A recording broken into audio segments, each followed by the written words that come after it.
Bienvenue à l'émission Autour des tours. Mon nom est Louise Miller. Aujourd'hui, je suis en compagnie de Madame Caroline Richard, agente culturelle à la Maison de la Culture Janine Suto. Bienvenue. Merci de me recevoir. Ça fait plaisir. Pouvez-vous me parler de la Maison de la Culture Janine Suto? Avec plaisir. Oui.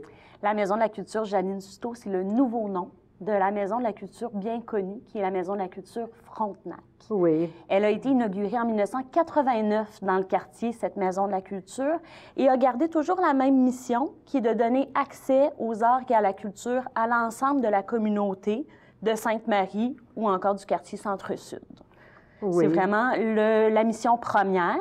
C'est une mission aussi qui se développe en 4 axes majeurs, qui est la diffusion, donc la diffusion d'expositions de spectacles, la médiation culturelle, on va en reparler un petit peu plus tôt, c'est un axe qui est à développer dans les prochaines années, l'incubation, donc les artistes qui viennent faire des résidences de création à la Maison de la Culture, qui profitent des plateaux et de l'équipement technique. Et finalement, une mission qui est de l'implication citoyenne, donc de s'assurer qu'on est au diapason dans notre quartier, mais aussi que les citoyens sont actifs dans la prise décisionnelle de la Maison de la Culture. OK. Il y a plusieurs axes. Il y a plusieurs axes. C'est ça. Je sais qu'il y a eu, le 25 septembre dernier, l'inauguration de la murale Janine Suto. Est-ce que vous pouvez m'en parler? Oui, c'est une œuvre magnifique. J'invite tout le monde à aller la voir. C'est une œuvre de l'artiste, du grand artiste du quartier, M. Laurent Gascon. M. Gascon a commencé ça il y a plusieurs années, en fait, il y a plus de 10 ans. Il a commencé une série de murales sur Ontario qu'on connaît, là, Yvon Deschamps, Marjo. Et évidemment, il a été fortement inspiré par la magnifique personne de Mme Suto. Et il a créé durant tout l'été, sur la rue Frontenac, donc sur le côté du bâtiment, une murale hommage à Janine Suto. C'est un projet de la Société de la promotion des arts gigantesques, piloté par M. René-Jacques Dubin-Mathieu.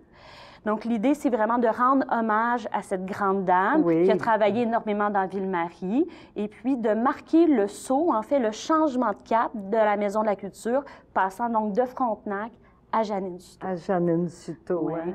On en a profité aussi pour donc réouvrir la salle de spectacle qui a eu des rénovations, de ramener une nouvelle équipe aussi, Madame Louise Matt, que vous avez peut-être connue. Oui. Madame Matt a fait un travail fantastique pendant 18 ans. Elle nous a quittés pour une retraite heureuse et dynamique, connaissant Louise. Donc, c'est avec bonheur que depuis tout récemment, j'ai pris la direction de la Maison de la Culture Janine Suto. Oui, justement, pouvez-vous me parler un peu de votre travail à la Maison de la Culture Janine Suto en tant qu'agente culturelle? Qu'est-ce que c'est au juste? C'est le plus beau métier du monde. Oui. Clairement. C'est d'apporter beaucoup de bonheur aux gens. En fait, concrètement, mon travail consiste à créer la programmation. Programmation culturelle, donc au niveau des spectacles, faire le choix, assurer l'expertise. Mais mon ancienne vie, donc ça fait 18 ans maintenant que je travaille en accessibilité aux arts et à la culture et en développement culturel. Pour moi, le travail d'agent culturel, c'est aussi de créer des liens forts emplis de pérennité, donc avec les organismes du quartier, afin que les gens trouvent dans la Maison de la Culture un lieu dynamique, un lieu sain, un lieu sécuritaire où ils peuvent se développer. Donc, notre programmation, elle est donc, comme je le disais, en art de la scène, en art visuel, donc de créer des expositions avec les artistes, de coordonner l'ensemble, mais aussi de développer toute une programmation en médiation culturelle, donc des rencontres privilégiées entre les artistes, le public et les œuvres. Oh, c'est intéressant, c'est très intéressant. Médiation culturelle, hein? Oui. C'est vraiment ce que, en fait, moi, ma venue, si vous voulez, c'est vraiment un changement de cap. Madame Matt a travaillé de façon fantastique au niveau de la diffusion culturelle. La programmation de la Maison de la Culture Frontenac est reconnue dans tout le Grand Montréal. Oui. Maintenant, mon travail à moi, ça va être de développer véritablement la médiation culturelle et de s'assurer que du plus petit à l'aîné dans la société, dans Sainte-Marie, trouve une programmation adaptée. OK. Donc, concrètement, là, si vous voulez que je vous donne quelques exemples, actuellement, mon travail, c'est de développer en priorité un axe pour la petite enfance. Donc, les 18 mois à 5 ans vont venir à la Maison de la Culture lors d'une programmation qui s'appelle Les 4 saisons de Janine. Les 4 saisons de Janine. De Janine, hein, on l'a ramené de Mme Suto. Oui, de Mme Suto. Oh, Et ça, concrètement, c'est un programme, donc une animation, un atelier pédagogique préparatoire, la diffusion d'une œuvre, donc un spectacle ou encore une visite d'exposition avec un artiste. Et il y aura un retour pour explorer les différentes thématiques qu'on va avoir vues. Donc, 4 fois dans l'année, 4 disciplines en danse, en musique, en art visuel et en théâtre. L'idée, c'est vraiment d'accompagner les citoyens dans leur découverte culturelle. C'est intéressant, hein? Oui, c'est très intéressant. Puis pour les enfants, c'est jusqu'à quel âge, vous avez dit? Moi, je commence mon travail autour de 18 mois. Là, il y a des artistes qui vont un petit peu plus tôt, là, même vers 6 mois.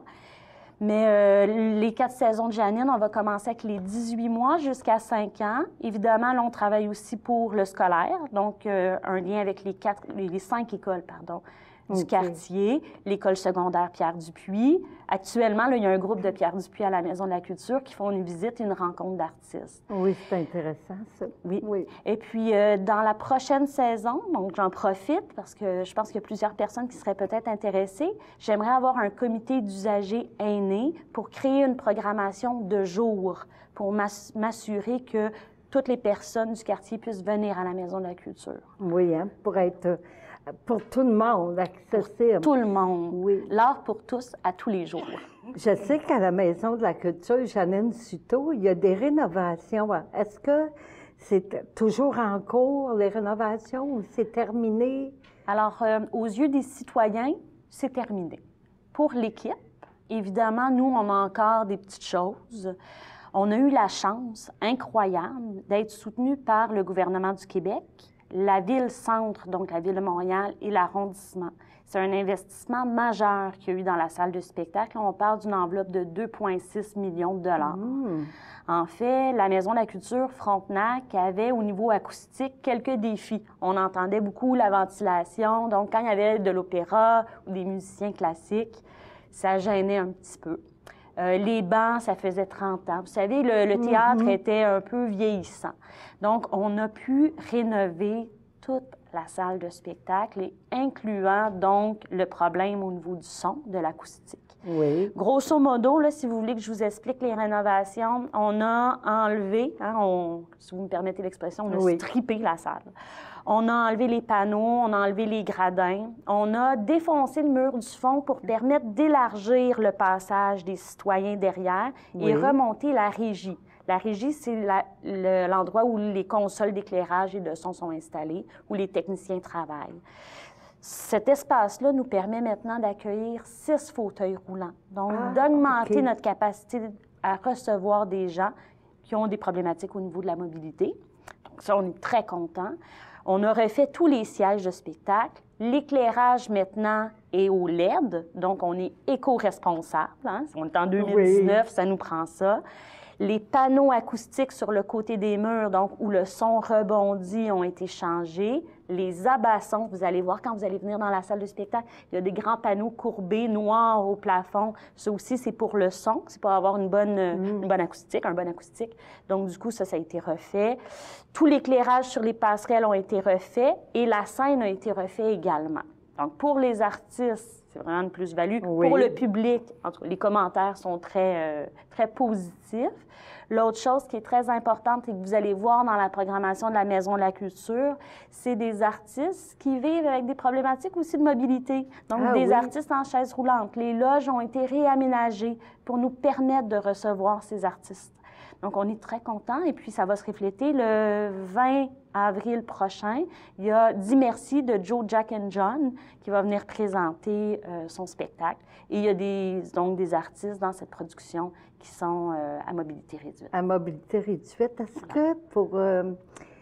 Est-ce qu'il y a des rampes pour les gens là, qui veulent descendre plus bas dans la Maison de la Culture? Tout à fait. Toute la maison est adaptée, mais la salle de spectacle, on avait des défis. C'était trop étroit. On n'avait pas assez de place là, au niveau du public. Donc ça a été réaménagé. Comme je vous disais, les loges ont été complètement réaménagées pour permettre là, aux artistes d'être reçus décemment et d'avoir l'espace pour bien se préparer. Est-ce qu'il y a des salles d'exposition? Est-ce qu'il y a eu des changements dans les salles d'exposition? Non, mais ça sent bien. Ah, ça sent Oui, bien. ça sent bien.